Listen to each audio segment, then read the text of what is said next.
This conference will now be recorded. Good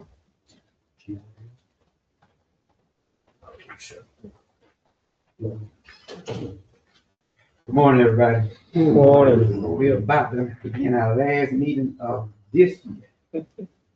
If we have any volunteers on the prayer. Okay. Dear Lord, we thank you this day, and we thank you for the opportunity to come together and do the business of the county as you see fit. Lord, please be with all of us during this season, all of our families, and all the community as we celebrate the birth of your son, and let us all take time to slow down and remember that. Lord, be with us as we go forward the business of the county, and we ask all this in your most precious name.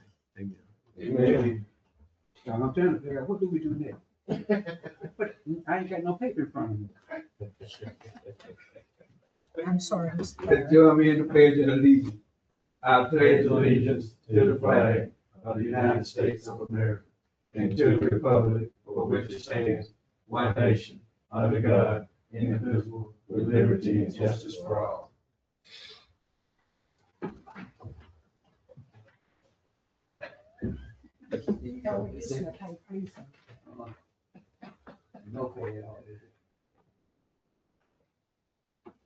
We have before you a proposed agenda. What's the pleasure of the board? Mr. Chairman, if you could, I'd like to add an item for building fees for chicken houses. We need to discuss that. Okay. Yeah. No, sir. The garbage. I just forced a complaint from one of my constituents.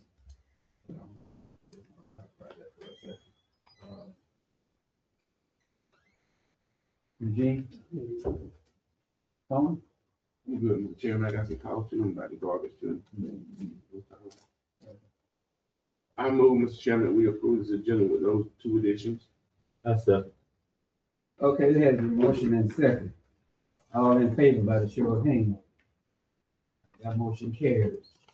Okay, old manager mail and email me, even without the short of paper or whatever. Tim told me this. I take the insult this morning. What's the pleasure of the board? Move with adopt.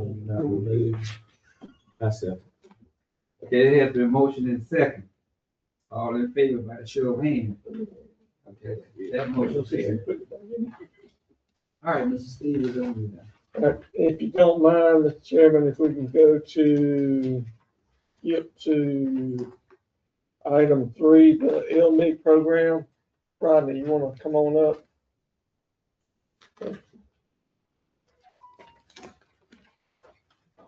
Before we actually work Rodney in early, his department is going out to DFAX at 10 o'clock today. They're sponsoring a family for Christmas, and they're taking a whole bunch of presents out there.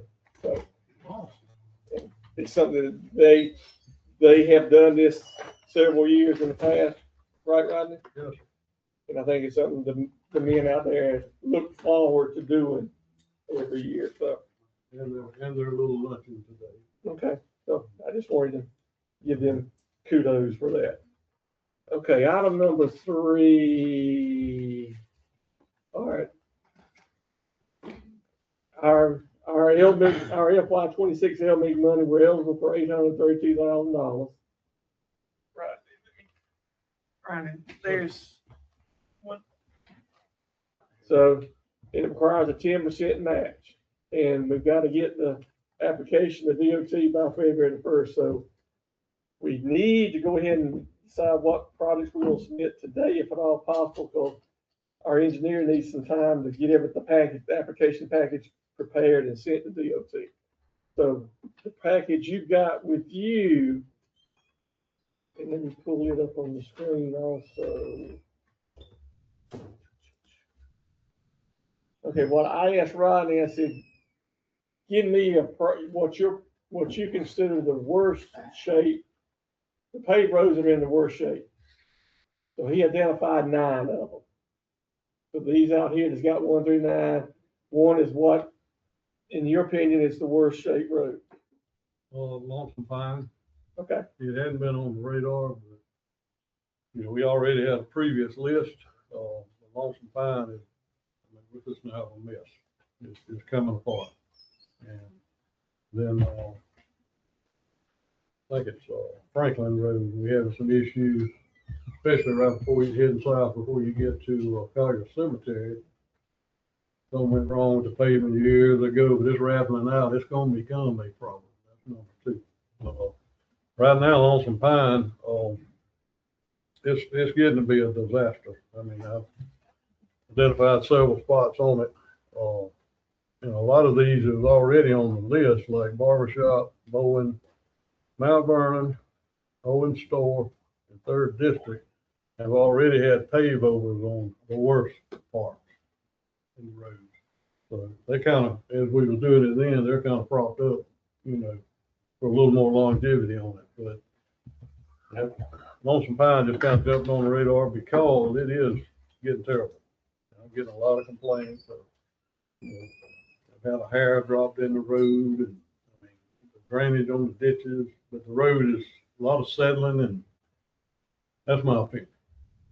so we're eligible for DOT funding of $832,000.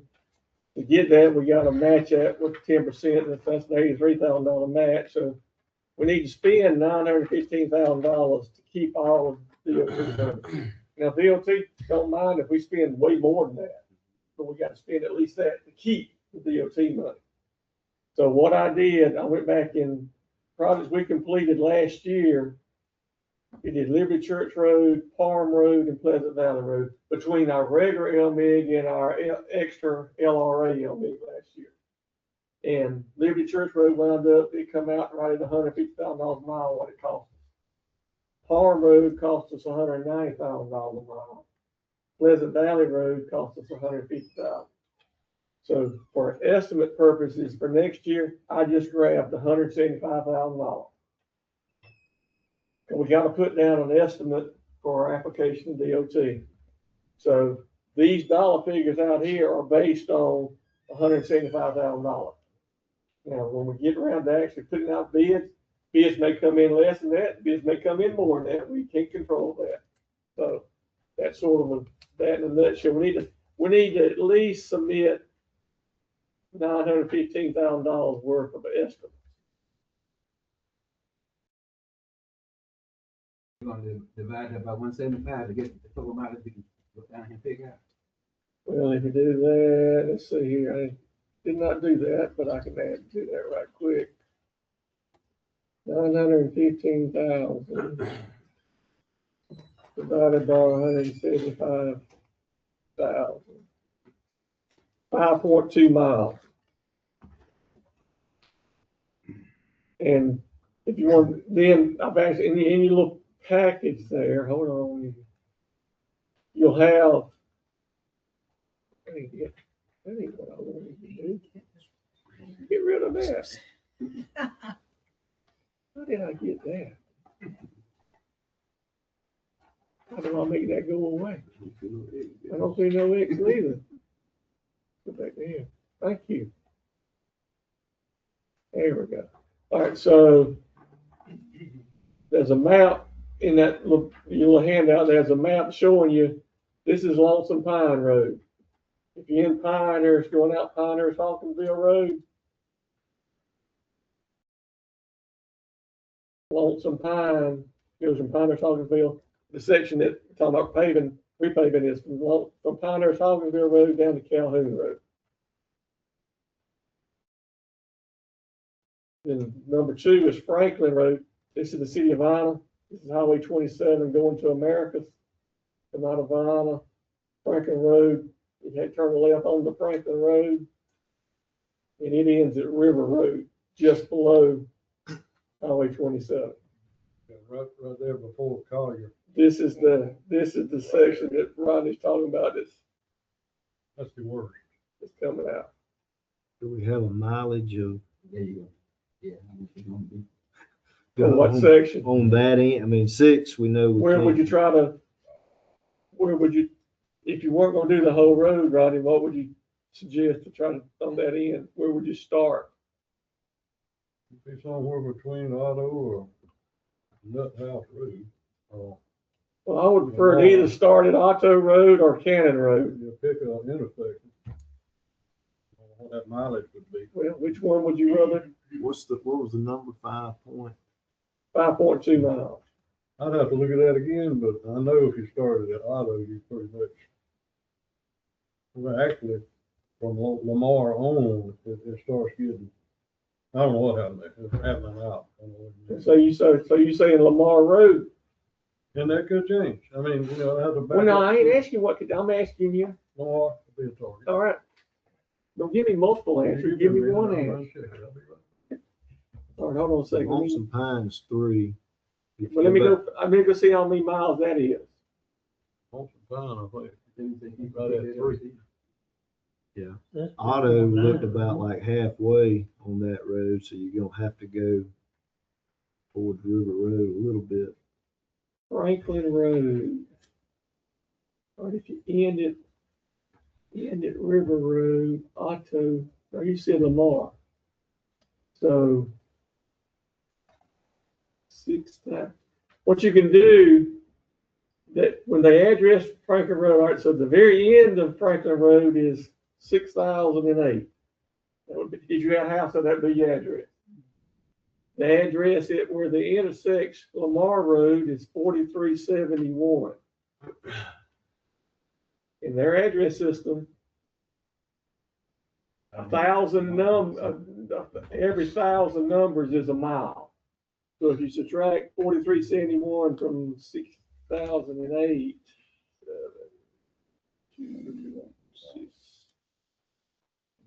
1.6 miles. So it'd be 1.6 miles from Lamar to the end of that road. What was the next road? Where's, So if we're assuming we're gonna do 2.9, y'all making me do too much math here. We're almost at 5. you need another, see if you can't get another little bit of Franklin. Hold on a second, let me, like I said, I wasn't prepared to do all this math. You got, other end of Swash out of 90. Complete that picture. What's wrong with that road? Which one? That section of Slosh Eye? I mean, We got. is that as bad is that as bad as these others? No. Okay. No, it's just rutted. I mean, you're always containing water on the side. The actual wheel track people run is lower. People say, well, you need to clip the road, but you can't clip the road because it's lower than shoulder. You're talking about the part of Splash Eye from Pleasant Valley over the Mhm. railroad track to 90. Yep. How far is that, like a mile? 1.9. 1.15. No, 1.5. Hold on a second, wait. There's a few bad spots on it, but it's Yeah. got deep. A country mile. Country. Will they take a country mile on this? Some of these others, in my opinion, are worse than that one. Okay, so we got I don't know how much 2.9. traffic goes in that section. 1.62, that's 2. Nobody lives on that section. Well, see, that's 4.5 miles right there. Where? If we take all of Lonesome Pine and 1.6 miles of Franklin, that's 4.5 miles. I was gonna say, what, if you go down to your map, what's the next intersection on Franklin? Can you grab, what's the mileage So between? instead of, let's look at Franklin. So instead of doing it here, go to Otto. You don't have enough. You Okay, don't have let's enough look miles here. to go grab another road. Otto, Like it just a little bit now. Otto Road is Not quite a mile. 3902. For that LRA. 3902. 690.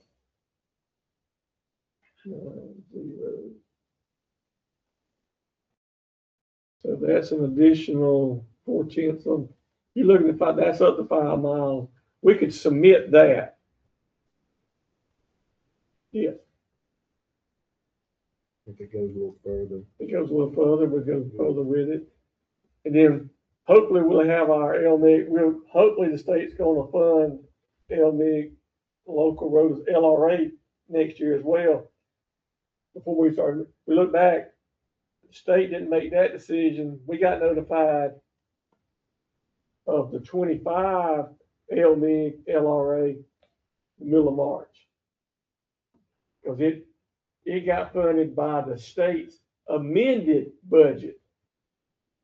So, and like I said, in 25, DOT notified us on March the 20th that we were eligible for LRA, and we had to have our project submitted to them by June the 15th. So they gave you less than 2 months to respond to that, so. And last year, our LRA money was a little bit more than our LMIG money, but didn't require, LRA didn't require a 10% match, which was a good thing.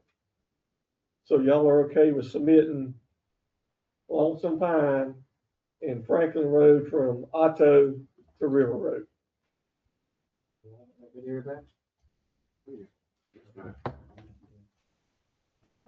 Okay, let me make notes, so from Otto to the river and Lonesome Pine. Okay. You got that, Rodney? Yes, sir. So you can be looking at pipes what, if any pipes need to be replaced or whatever. Yeah, I'm hoping most of them on Franklin are concrete. I hope, but I'll find out. Okay. Yeah, but I know it's probably gonna, we haven't been long put pipe on, Lonesome Pine and to the big areas. I got one now, that's another thing, the pipe's failing in that area, it's gone. I had to build it up with asphalt him a month or so ago. It's just gonna get worse, but I want to see what the decision was on that.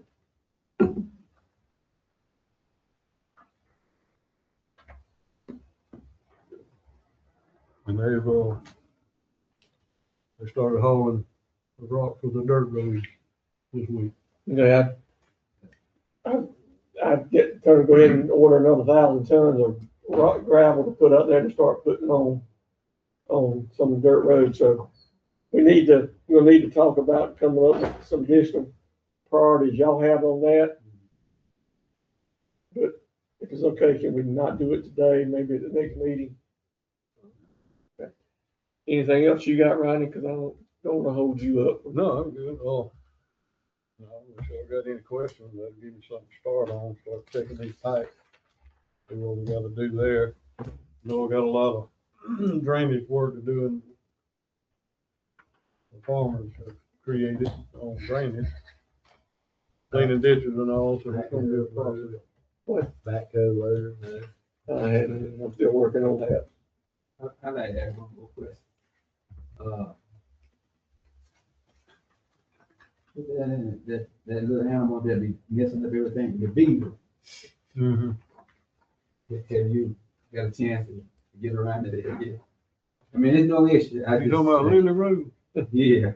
I have cleaned that thing out, and I don't know, and I'm just saying this the way I think, I don't know, has he looked at it? But the last time I was down there, I mean, it's pretty tough to open it up. I almost pulled it back. I've been doing it, because, you're not here.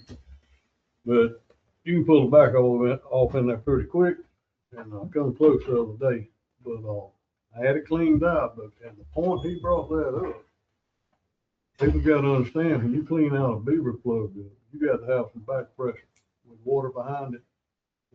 So when you get a punch hole in it, trying to thread a light pole up in there and you can't see what you're doing, you're feeling, if you got enough water pressure behind it, it'll force that on out and blow it out. Well, when he was complaining the other day, there wasn't enough water that was level with the bottom of the pipe, within a foot. Well, I've been wasting time. how does it affect his farming? I mean, I can't figure that out. Yeah, that's what I was. There's always been a flat farm in there. And the bottom of that box cover is concrete. So I didn't have anything to push the debris out. We hadn't had less than 3 inches of rain. I mean, most of that sucked up in the dirt.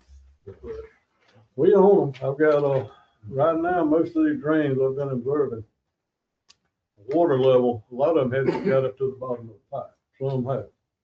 And we've got strategic areas that we have to stay on top of and work with the trapper to get rid of them. But at this point in time, I don't know if any that's backed up, other than he's concerned about that, but I don't see how it's getting up no more than normal pool.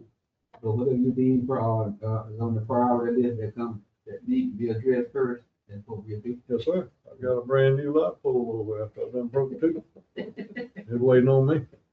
I'll let you come ride with me one day and you'll see what that's about. Not a bad one.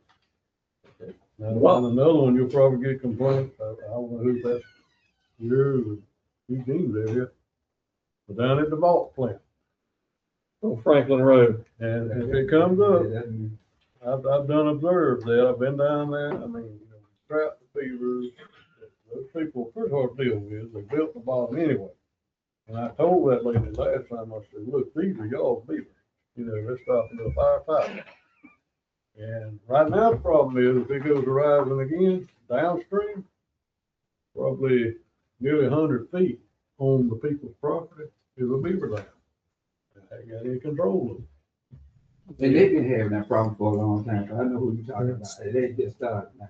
How many times I've been by there and water be up to the bottom of the pickup truck? Me in a box. But, we do address those problems, but sometimes you can't fix certain things. So which district do the beavers live in? That's yours. Tell you what, they moving, they hunting water now. I've seen Yes, them sit and run over in 27 out there. Yes, they You move. don't normally see them run over in the road. First spring, I reckon they drive off all the youth beavers, tell them they need to get on out of the house and make their own living. But you'll have an influx of pipes stocked up all over this county. And I've got places that I've never cleaned out, that all of a sudden we got beavers. That tells you, They might. they move. Some of that problem, is why I think down there though, I looked at it and, that's on private property. It is. I've had my experience with private property. Yes, they want to. All right, before Ronnie leaves, the garbage, what, Oh, I had a complaint about the garbage fee, they were saying how much it is a month. And then, for some odd reason, they got cut off. And the reinstallment fee was higher than the garbage fee, and they want to know the reason why. Why it's $70 versus $59. that was in the contract that we signed with Waste Management. They come and pick the can up and then they have to Yeah. take the can back. And my comment was, if you paid your garbage, you had that to worry about. I can speak from experience on that. But you wanna be able to handle it your way. I mean, it is. Look, before they took over, I come up here and I paid my garbage for the year. That's what I've been used to. About a month ago, they didn't get my trash. And I was a little bit bent out of shape, because everybody else got it. Then I go in there and figure out that I didn't pay my fee. So I come in Tuesday, they dump on Tuesday with me, they had picked it up again. So I go and I look and I've gotten a bill, but it was for a month or so before, and I just got the bill. See, I forgot it. And, but I also found out on up the road, Tommy Hudson, they didn't get his, but now, I went out there this morning, they dumped my trash. So I don't know what they do. Sometimes they'll get one side of that road and skip the other. Well, I thought that. My wife went in there, my can stays right by the mailbox. You see it, and I have it there ever so just perfect. She went in there and put a Christmas bow on the mailbox, so what did she do? She pushes the can back about 4 feet, so she can get to the mailbox and put the Christmas bow on. Didn't put the can back. So when they come along with the truck with the arm, they can't reach it. So I didn't get that. Oh, They didn't get out and move it to where they could reach it. No, 'cause there's only That one did person, happen. That there's one happened. person on that truck driving, they don't get out. So we'll put a bow on the traffic connection. They said they sent letters out saying that they were gonna change on the other side of Pinehurst Road to Unadilla, go and pick it up instead of Mondays on Friday. So they sent out letters, they called people.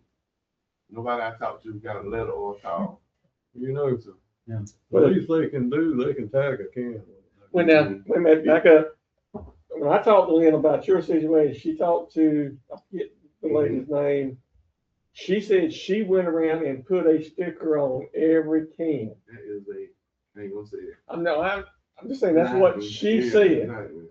Beavers might be removed. Well, the thing about it, she didn't tell us, the can went out there. That's probably what happened, because the can went out there, because we thought we were gonna get it picked up I agree, I on agree. Monday instead of Friday. It's a major job trying to notify folks. How she tagged it and went out Yeah, there. But she wasn't going to nobody's yard. I'm assuming you're right. Yeah. So anyway. I just leave mine out by the road all Do the you? time. Oh, well, heck yeah. I walk the trash in the driveway because there ain't no way. So you live in the rich folk section, so. I gotta walk that thick of mud to get to my trash Them can. tractors will knock mine down when they come by. If I leave it out there. But I paid my $59. I didn't pay that. I don't pay $1. And then, but I was left home by myself. And the garbage pole had been carried to the road up at the end of my driveway. And it didn't get picked up.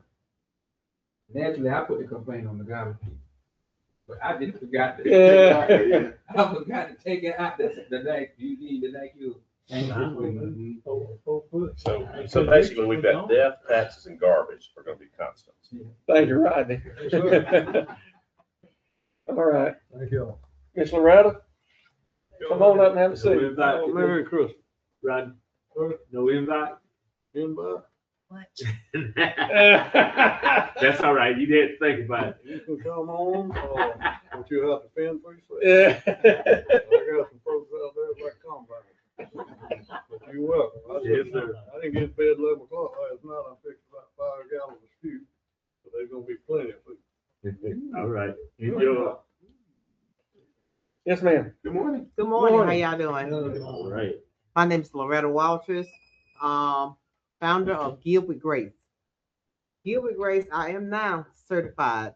Last time I spoke with you guys, I wasn't. I was just doing it on my own. I did start doing it on my own for 2017 when I first started. And what Give with Grace do, I go around to the nursing homes, senior and disabled people in the community. I go to the nursing home at least 3 times a year. My heaviest year I go to the nursing home is Christmas, Valentine, and the third time I do snacks or refreshment or what you want to call it.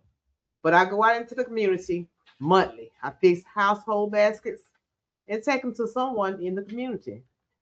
And things that I put in the household basket are laundry detergent, dish detergent, paper towel, tissue, cleaning supplies, personal hygiene. I fix all that into a nice basket and I give it to someone in the community. And I also serve 3 counties. I just want to let y'all know that I do Dooley first. I take care of home first. Then I go to Macon County and Chris County. Because with the nursing home people, I mainly take shirts, socks, and personal hygiene, drawers, and that type of thing. Clothes, I do hoods, t-shirt, jeans, pants, shirts. Cause a lot of them don't have anything. Just because they're in a nursing home, their family probably so far away that they don't come and check on them. And I know because I worked in a nursing home at one point in my life. And you have people there that just don't have. They don't have anything. So I think about put myself in their situation. And what would I want? How would I feel as out there if my family didn't see about me?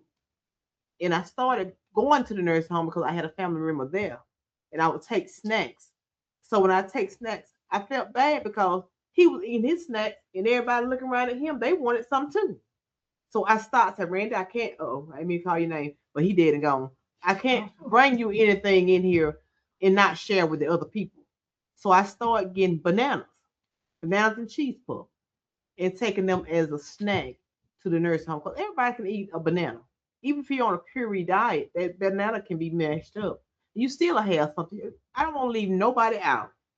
So I do that type of thing. And with the people that can't eat anything, they get socks and throwers. Throw a blanket, throw them, and they like that. They enjoy it and they look forward to you coming in. So that's what I just want to let the people know what Give with Grace do. And that's me. And I gave them all a copy of they your all letter have a copy. and a copy of your little brochure. And she understands she's not here asking the county to donate money to her. She's been here, she's been before. She's just trying to get the word out. And if anybody feels led to make personal donations, I think she'd be glad to accept. I will be glad to accept it. And and they be so happy. They even look for me now because I've been coming there so long at the nursing home. But in the community, I go to different people. But if y'all know someone that I don't know, please let me know. Because I go to them and I fix it, and I'm doing it from my heart. So that's why I got the name Give with Grace. If you're giving it for your heart, that's all that matters. Because I'm not trying to impress nobody. just be real about what you do. Anybody have a question? Okay. My phone number is 229-313-1901. You say everybody have the one of these flyers? Well, all my information is on the flyers also. Thank you. Thank you. Y'all have a great day. Don, you want to come on up? All right, Don's here to talk about item number 11. The Middle Georgia Regional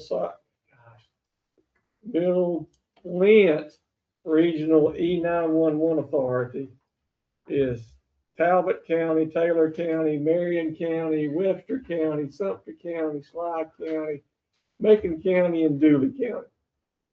And currently there's some issues going on mainly the issue between Sumter County and their cities, but the authority's getting dragged into it, but we're not going to talk about that. Don's here to talk about the authority is considering changing the formula they use to come up with the funding levels requested by each county.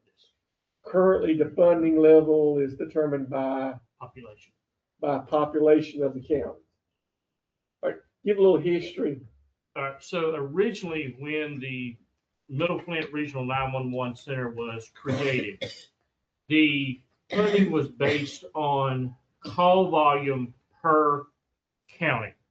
And that's how it was built. So you get the center gets all of the $1.50 for all the cell phones and all the landlines, and then whatever cost that doesn't cover is considered a gap cost. So then that is split up among all the counties. So as it stands right now, when Sumter County entered litigation in with the center itself, we started looking at how everything was funded.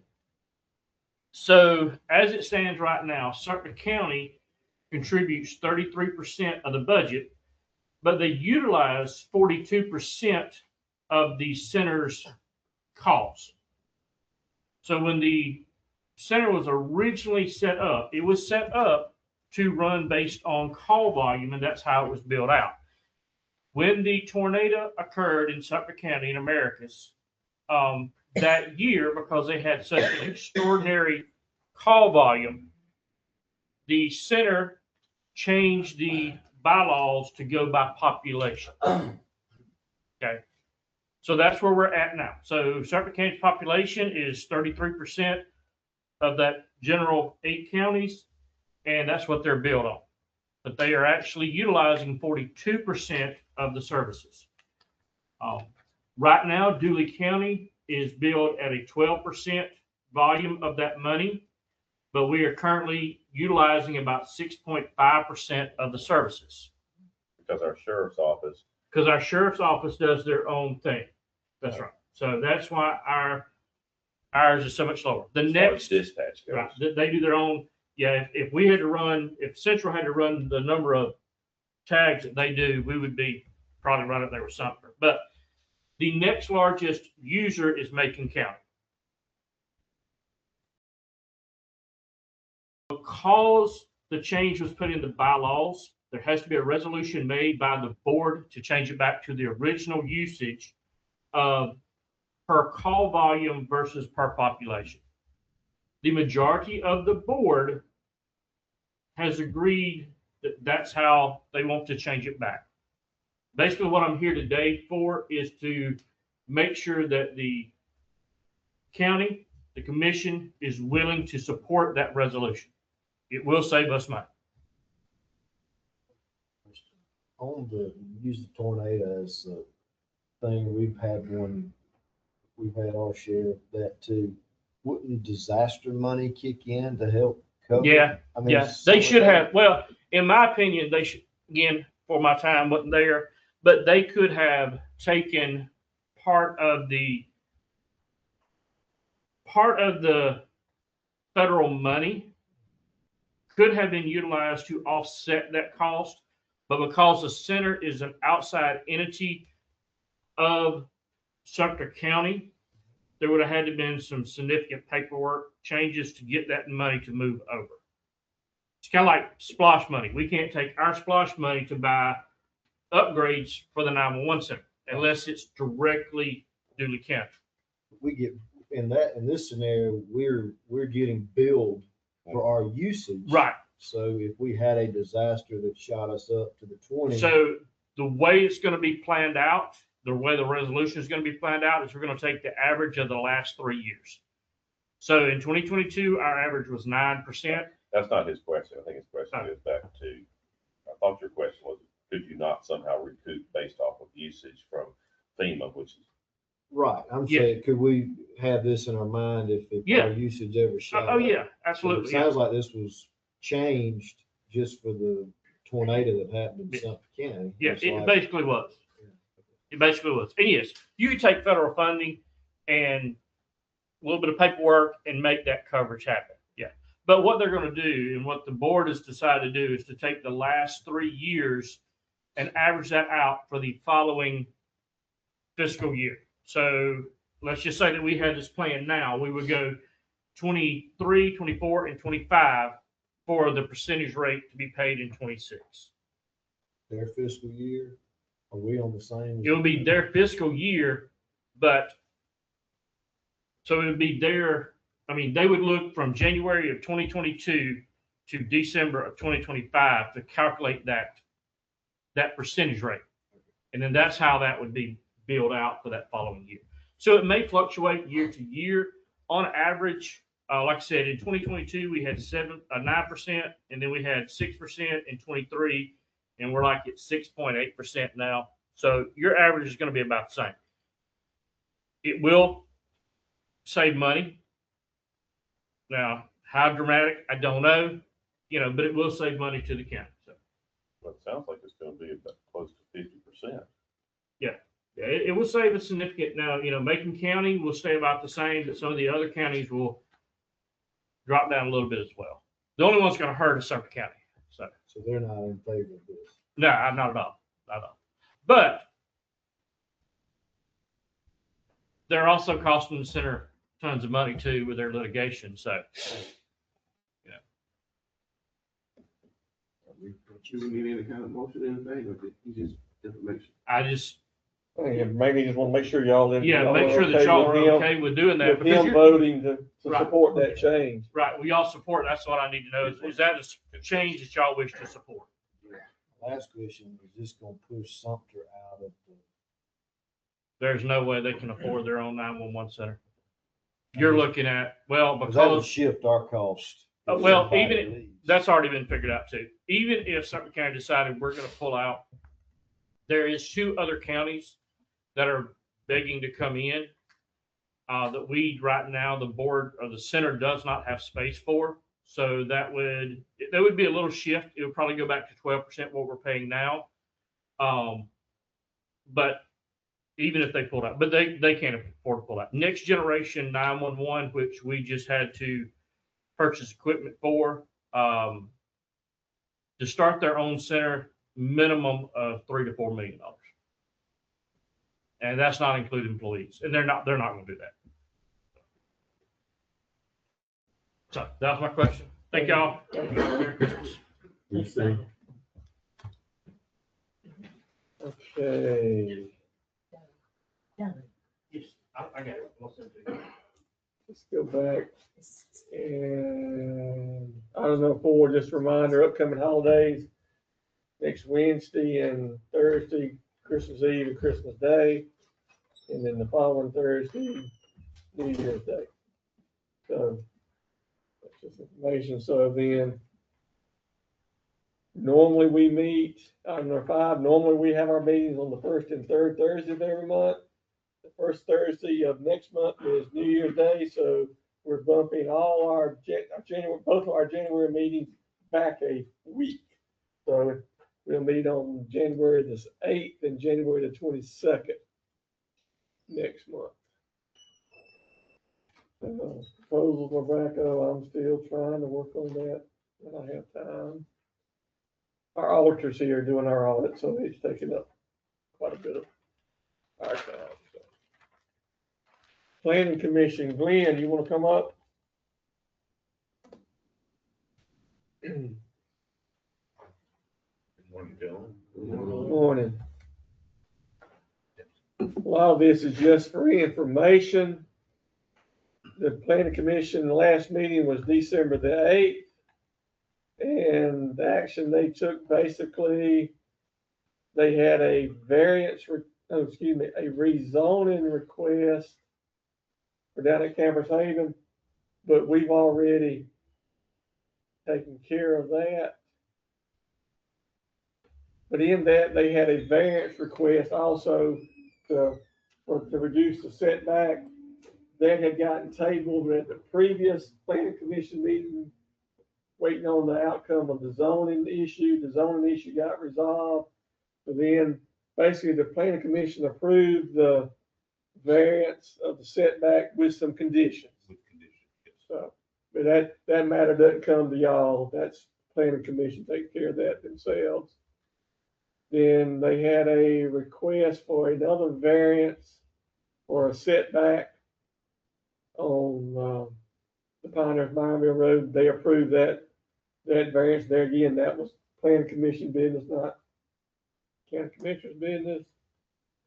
And then they had a request for rezoning for a parcel on Robertson Road for a group home reentry partnership program. But at the last minute, right prior to the Planning Commission meeting, the applicant withdrew their application. It's probably going to be coming back, but for right now, it's off the table. So that was, and then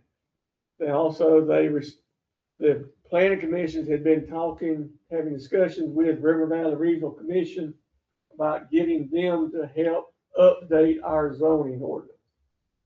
We had earlier this year, or maybe the end of last year, tentatively gotten approved for a grant.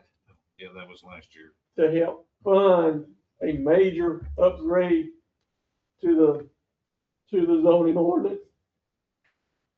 The grant initially got approved, but then after all the hurricane damage that went up into North Carolina and all in there, FEMA redirected funds, and there were no funds for our ordinance. And at that time, the major upgrade update to the ordinance was going to be over $100,000.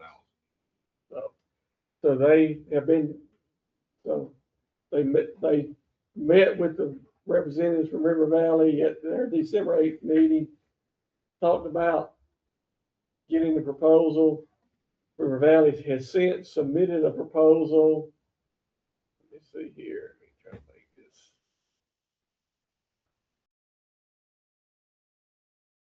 And what they're offering to do is education of the planning commission members on zoning issues, collection and compilation of relevant background information on data, development of zoning ordinance text congruent with zoning case law, provide progress presentations to the planning commission every other month during the ordinance development for a total of 3 updates, incorporate up to 3 rounds of revisions and rewrites prior to the finalization and consideration for adoption, assistance with the ordinance adoption in compliance with the Georgia Zoning Procedures Act, presentation of the ordinance changes at 2 public hearings, 1 public hearing before the planning commission and 1 public hearing before the board of commissioners.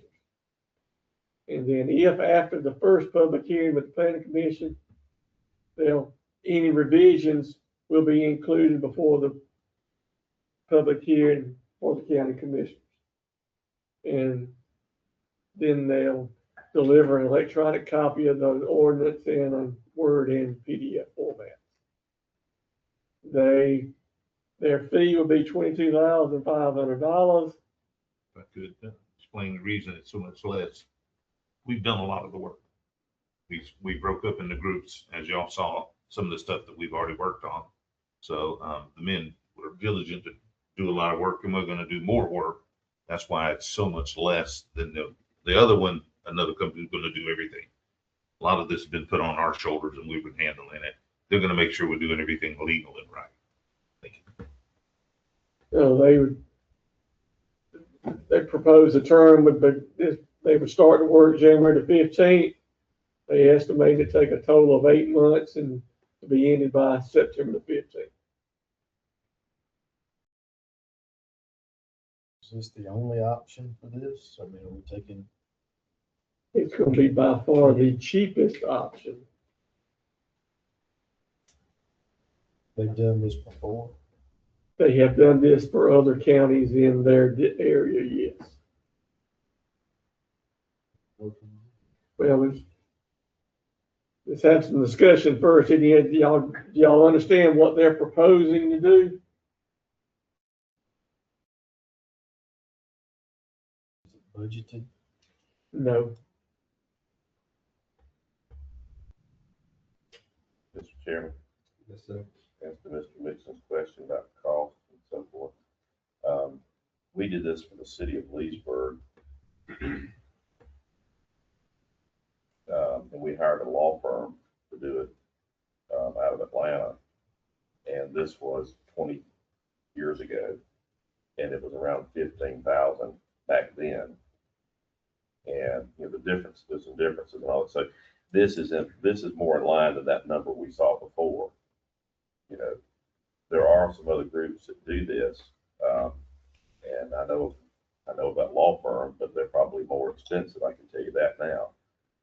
But I also know of the Foresight group that we use currently over that way, but they're probably, and you can put out an RFP if you wanted to a couple of places and see what you get back, and that might actually get you a better feel about the cost. I think you got to be sold on the need first, and then you got to be sold on the cost, and then you got to be sold on how you're gonna pay for it.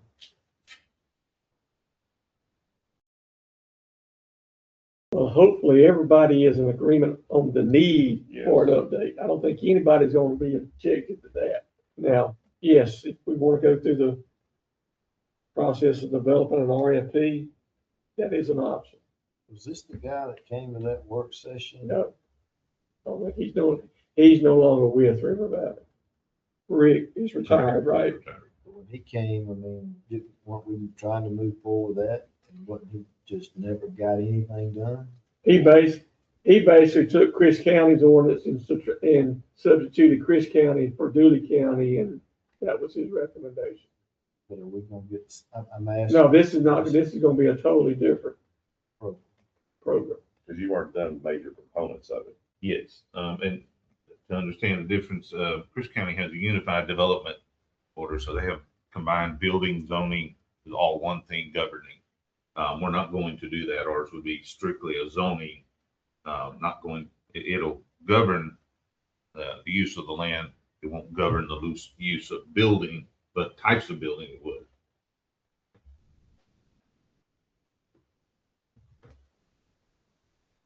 All right, the question is, y'all want to proceed with this or y'all want to do an RFP and seek other options? So we're not gonna get it any cheaper than what we are. I can't see nothing wrong with that. But that's not fair.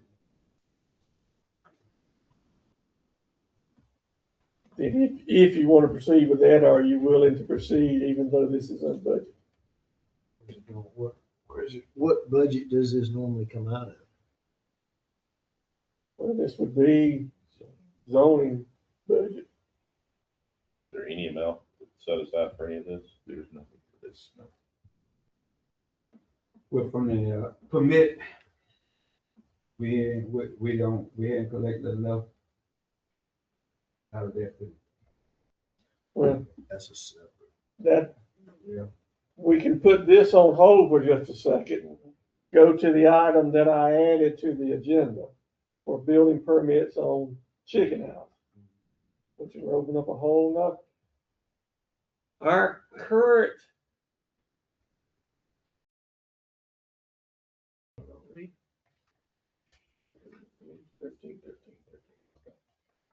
When was the next chance to get to the budget, October? October of next year. Did it wait till then? It could wait.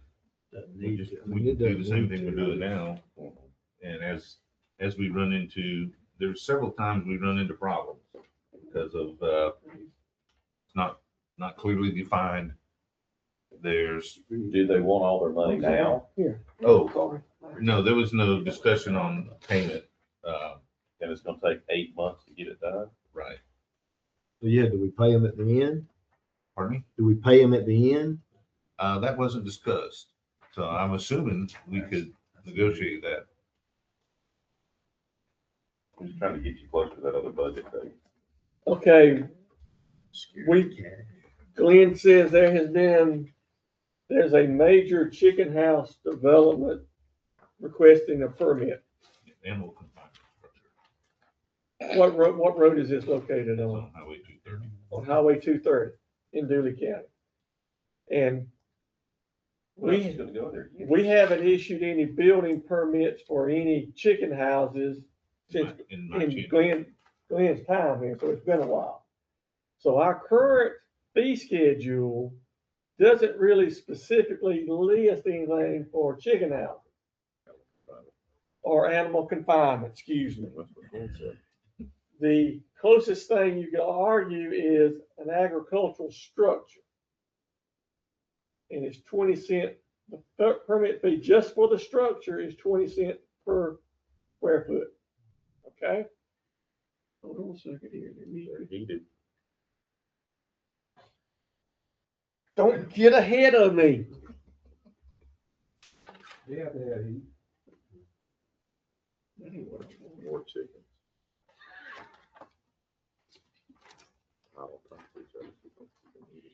Okay. We're talking about 6 chicken houses, big chicken houses, bigger than normal. And how many other auxiliary buildings? And there'll be 6 other buildings. Okay. For a total of 186,000 square feet of building. 186,000 square feet of building. Per building, or this is all the buildings? That's all together. If we use the 20 cent, that would be $37,000 just for the construction of the building. Not electrical, not plumbing, not HVAC. Okay. Then, on our existing skip for plumbing, it's 15 cents per square foot. That'd be another $28,000 for the plumbing permit. The electrical is 12 cents per square foot. That'd be $22,000. And the chicken houses are going to be heated and cooled. At 10 cents, that'd be another $18,000. So that would be $106,000 of permit fees for the facility. We think that might be a little excessive. When was the last agricultural building permit issued? Yesterday. To who? I mean, to this or No, something no, else? no. For what purpose? For horse barns. Did they pay the 20% per square foot? Yes. Okay, we just want to make, I mean, how can, what's the local? how can I'm you? sorry, there's multiple people talking. Go I just want to know what Chris County ran. I'm saying. Chris County does not issue permits for animal confinement buildings. They won't do it. Macon County. Macon County did. Theirs is considerably less than ours. They don't do what we do. We follow the law where it says to go square footage. They have not adopted that, and they don't do that. They do based on percentage of cost, and that's the cost that Steve is showing. They said it's going to cost $670,000 to build the entire structure. I spoke to the tax assessor, and he said, well, it's going to be worth 1.2 million. He says, I don't know how they're going to do that. So the money, so what they're saying they're going to do it for isn't mathematically possible, in my opinion. but then you say, he said the 670 was the cost of the material. Cost of the materials. Well, there's gonna be more cost involved in building the building than just the material. Is it individual or house array? Yes, sir. House array. Yes, sir. And that's how many chicken houses? 6 chicken houses. Now these, according to, I'm talking behind Glenn. The chicken houses we have currently, on average, are like 40 feet by 300 feet. 40 feet wide, 300 feet long. These 6 chicken houses are going to be 60 feet wide and 600 feet long. They're going to be twice as long and half again as wide. What does that tell you about the chicken? He's gonna weigh over 10 pounds. Well, Yes, that's their target. They uh, grow a 10-pound chicken. well, you literally talking about what, about $14,000 for, I'm just doing the math in my head. Well, per chicken house at 20 cents. I had that somewhere. That chicken house is gonna be, the chicken house itself will be 36,000 square feet. So at 20 cents, that's gonna be $7,200 just for the construction of the chicken house. 36,000 square foot. Is this gonna be east or west on 230? Outside of Birmingham. Yeah, it's gonna be west. Okay, west. Not in your area. You know, we talk about this, but I really can't see. To me, that sounds reasonable. Okay, that's all we want to make sure. If that's reasonable, y'all, That's we'll run with it. $7,000. That's what you came. That's just for the, that's not the plumbing, electrical, that's just for the No, and that was 36,000 square foot chicken house. and it said width was how much? 60 by what? What? 60 by 600, 36,000 square feet, 20 cents gonna be $7,200.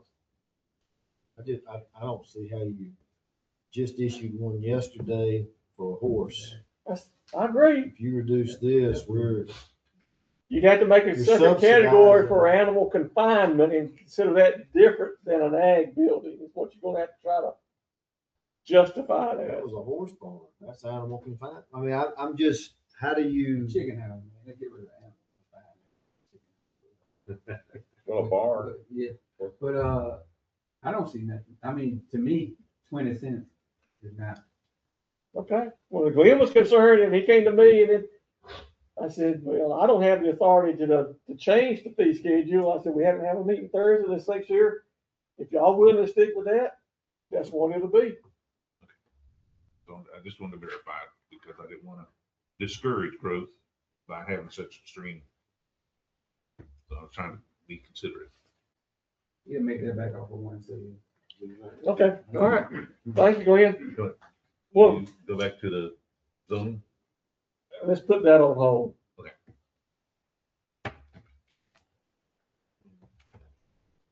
Once this permit gets paid, we got the money for the zoning order. That and is everybody gonna pay property tax on time? Yeah. I- Let's put the zoning update on hold. Okay, good. Thank you, gentlemen. Is that okay, That's Mr. Chairman? fine, that's fine. That's what I was understanding y'all to be saying. I thought you were doing perfect job over there. All right, so let's get back to the agenda. Next item. That's about on wheels. Is it new or existing already there? Nothing but the ground, they have signs out there, but isn't that only? You said when, right? Wheels, the people that live down there. 230. Right before you turn, go out, do. On the other side of Martinville? You don't know. I'll give you that. Oh, That's all good. I know you got all that name. Come on. Okay, moving along here, item number 8. We have 2 requests for renewals of alcoholic beverage license. They're existing Pinehurst Gas and Go Travel Center, Unadilla Holding Company. Pinehurst Gas and Go Travel Company Center has, now they did do a name change. The same individual, alcoholic beverage license get issued to an individual doing business as. This Mr. William Perry Jr., I believe, is still the applicant, but he's making a minor change to the name of the business, but the location's the same. And he's already done all his paperwork and everything's cleared, right, Linda? Yes. The Unadilla Holding Company, they came yesterday and submitted all their paperwork. The only thing left to do is to run the criminal background check. So I reckon we're asking, would y'all be willing to tentatively approve both of these alcoholic beverage licenses upon completion of all the background checks? Yes. Like I said, there's no change in the locations and no change in the ownership. Where's that at? Unadilla Holding Company? Yeah. That's at Dooley, Pulaski. Oh, Your area. okay, I trying to figure out. Hey, you know you got that to them? Huh? You want that? So is there a motion to approve these renewals? I make a motion. Excuse me, I'm sorry, Mr. Chairman, I'm taking over your job, sorry. I didn't mean to. Okay, we got a motion and second on. Motion, Tim second. Oh, Tim second, okay. Okay. Are there any discussion on it before we vote on? Oh, it's just, no. All right. All in favor by the show of hands? Okay. That motion carries. Let's get this train back on track.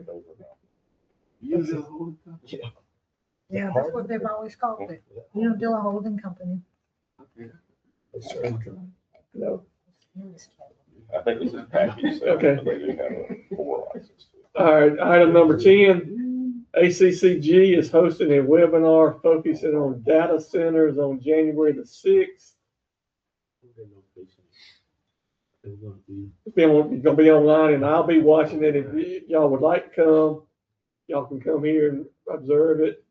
They're saying the webinar will cover the many implications that county officials must consider when determining if a data center is fit for their community. Takeaways will help officials either build or strengthen their toolkit with the necessary information and resources to make the best informed decisions on behalf of their communities. Key topics include environmental impacts such as increased energy and water usage, zoning and land use, infrastructure costs, mitigations for noise and light pollution, tax incentives, site selection, and educating the community. I'll send that email to you all. I forgot about that. Could you open the links that group that was in here last time sent us? Yes, It kept wanting me to sign in or. there was another, I couldn't get in. I encountered that, but somehow or another, there was another link that I overlooked on the initial email. I've got it in a simple version. I can send it to you attached as a PDF. Did you read it?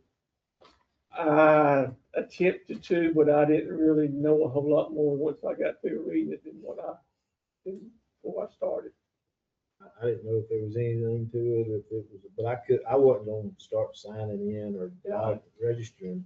I did it. Is that 10 to 12? 10 to what? I don't, it's not right.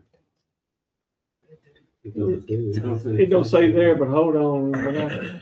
When I registered it, it put it on my calendar. So let me go see what the calendar says. And that was when, January 6th.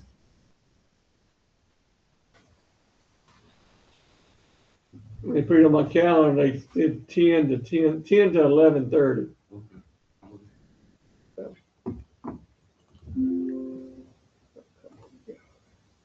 Okay. Talk about Middle Flint Regional E91.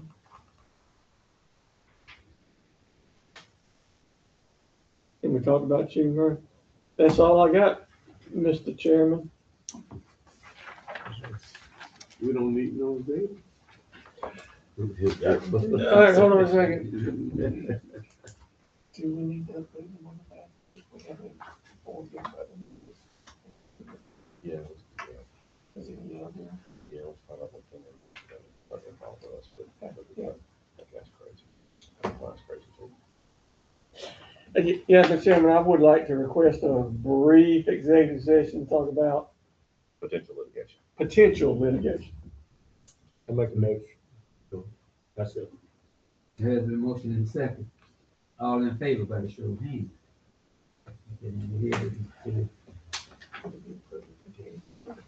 Yes. It'd be okay if you stay here. Like, it would be okay if y'all willing. Let her say. She needs to know what she may be getting into.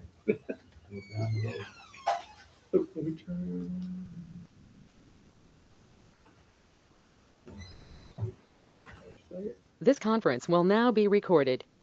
Make a motion, we approve the minutes of executive session as read in executive session. That's it. There's a motion and second. All in favor by the show of hands.